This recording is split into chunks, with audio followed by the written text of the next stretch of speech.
బిస్మిల్లాహిర్రహమానిర్రహీం. మిత్రులారా, రంజాన్ ప్రత్యేక కార్యక్రమానికి అందరికీ కూడా స్వాగతము.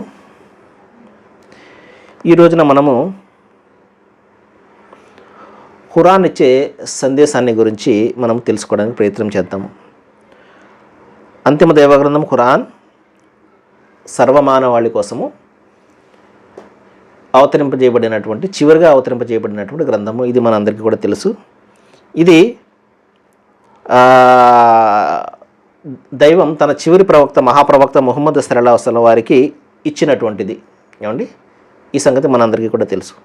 ఇది మానవాళికి ఏ సందేశాన్ని ఇస్తుంది? క్లుప్తంగా నేను చెప్పడానికి ప్రయత్నం చేస్తాను. దివ్య ఖురాన్ చాలా సందేశాలు ఇస్తుందండి. అందులో ప్రధానంగా 3 ప్రధానమైనటువంటి సందేశాలు ఇస్తుంది.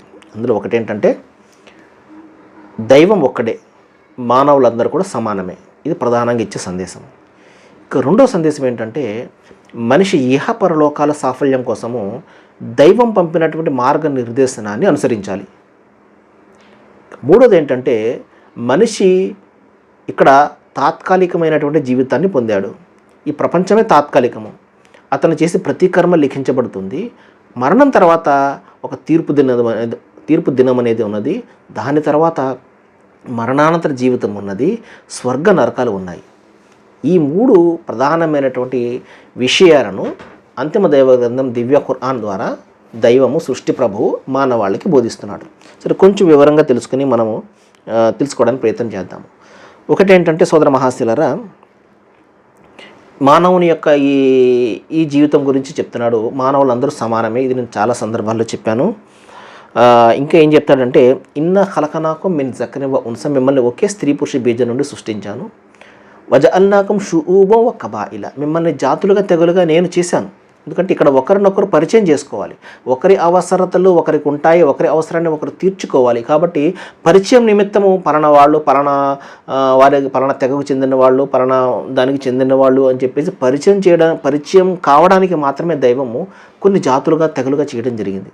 ఇన్న అక్రమకం ఇందల్లో అత్కాకం అంటాడు. మళ్ళీ వెంటనే మీలో ఎవరైతే దైవభీతి గలవారై ఉంటారో వారే నిజంగా దైవానికి చేరువవుతారు, దైవానికి ఇష్టలు అని చెప్పేసి చాలా స్పష్టంగా చెప్పడం జరిగింది. కాబట్టి మానవులందరూ కూడా సమానమే. మానవులందరి తల్లిదండ్రులు ఒక్కరే. ఎందుకంటే మానవులందరినీ పుట్టించినటువంటి దైవం ఒక్కడే. కాబట్టి మానవులందరినీ పుట్టించినటువంటి దైవాన్ని మాత్రమే ఆరాధించాలి. ఇది అలాగే ఇంకేం చెప్తుందంటే, దైవం యొక్క గుణగణాల గురించి చెప్తుంది. ఆయన మనిషి కాడు, ఆయన మానవ మాతృడు కాడు అంటుంది. మానవ బలహీనతలకు అతీతుడు అంటుంది. తల్లిదండ్రులు భార్య బిడ్డలు అంటే బహుబంధాలు లేనటువంటి వాడు అంటుంది. ఆయన ఎలాగుంటాడో ఎవరికి కూడా ఇంతవరకు ఎవరికి కూడా తెలియదు అంటుంది. ఆయన స్వరూపం ఎవరు కూడా ఇంతవరకు చూసింది లేదు అంటుంది. ఇదొకటి. ఆయనతో పోల్చదగిన వాడు కానీ సమానమైన వాడు కానీ ఎవరు కూడా లేరు. ఇక రెండవ సందేశము, అంతిమ దైవగ్రంథం ఖురాన్ ఇచ్చే సందేశం ఏంటంటే, మనిషి తన ఇహపరలోకాల సాఫల్యం కోసము తను నిర్మించుకున్నటువంటి ఇజాలు, తను నిర్మించుకున్నటువంటి సిద్ధాంతాలు కాకుండా దైవం ఏదైతే తనకు బోధించాడో దాని ప్రకారము అతని జీవితం గడపాలి అంటుంది.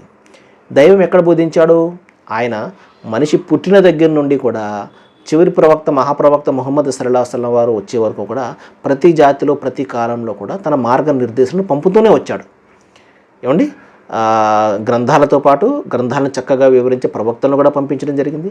పంపించడం అంటే ఆయన ఆకాశం నుండి పంపించడం కాదండి. మళ్ళా మానవుల్లోనే ఉత్తమంగా ఉన్నతమైనటువంటి నైతికబద్ధమైనటువంటి జీవితం గల వారిని తన ప్రవక్తలుగా ఆయన ఎన్నుకొని వారి ద్వారా మానవాళికి ఆయన సందేశాన్ని ఇచ్చాడు. ఏమండి, ఆ విధంగా ఆ పరంపరలో చివరిగా ప్రవక్త ముహమ్మద్ వారు వచ్చారు. ఆయనపై అవతరింపజేయబడినటువంటి చివరి దైవ గ్రంథమే దివ్య ఖురాన్. దివ్య ఖురాన్ మనిషికి ఒక మార్గనిర్దేశనను చేస్తుంది. ఏమి చేయాలి, ఏమి చేయకూడదు, ఏ పని ఎలా చేయాలి, ఏ పని ఎందుకు చేయకూడదు ఇత్యాది అతనికి కోడ్ ఆఫ్ లైఫ్ను ఒకటి సూచిస్తుంది. ఒక మార్గ నిర్దేశనను సూచిస్తుంది. ఒక సంపూర్ణమైనటువంటి ఒక జీవన వ్యవస్థలో అతనికి అవసరమైనటువంటి అన్ని రకాల సమస్యలకు కూడా అది పరిష్కారాన్ని చూపిస్తూ అతన్ని జాగ్రత్తగా ముందుకు తీసుకుని వెళ్తూ ఉంటుంది. కాబట్టి నువ్వు ఇహపరలోకాల సాఫల్యాన్ని వాంఛిస్తున్నావు, కోరుతున్నావు అంటే దీని ప్రకారం నడవాలి అని చెప్పేసి చెప్తుంది. అంటే మూడోది ఏంటంటే, మనిషి ఇక తాత్కాలికమైనటువంటి జీవితాన్ని పొందాడు, శాశ్వతమైనదేమో పరలోకము. మనిషి ఇక్కడ చేసే ప్రతి కర్మకు కూడా అతను సమాధానం చెప్పుకోవాలి. కాబట్టి ప్రతి కర్మ కూడా నోట్ చేయబడుతుంది. ఒకరోజు అనేది ఏర్పడుతుంది, దాన్ని జడ్జిమెంట్ డే అంటారు. ఆ రోజున మనిషి తాను చేసే ప్రతి కర్మకు కూడా అక్కడ సమాధానం చెప్పుకోవాలి. దైవం ప్రశ్నిస్తాడు అతను చేసే ప్రతి కర్మకు కూడా. అక్కడ ఆ కర్మలను బట్టి శాశ్వతమైనటువంటి సాఫల్యము స్వర్గం రూపంలో, శాశ్వతమైనటువంటి వైఫల్యము నరకం రూపంలో అతను అక్కడ పొందబోతున్నాడు. ప్రపంచంలో అతను చేసే పనులకు, చేసే అకృత్యాలకు శిక్ష లభించకపోయినా, శిక్ష పడకపోయినా, అతను చేసే మంచి పనులకు బహుమతి లభించకపోయినా, బహుమతి లభించే స్థలము, శిక్షను అనుభవించే స్థలము మరొకటి ఉన్నది, అది పరలోకం అని చెప్తుంది. ఇది టూకీగా ఇస్లాం ధర్మము 3 విషయాల గురించి, అంతిమ దైవగ్రంథం ఖురాన్ 3 విషయాల గురించి చెప్తుంది.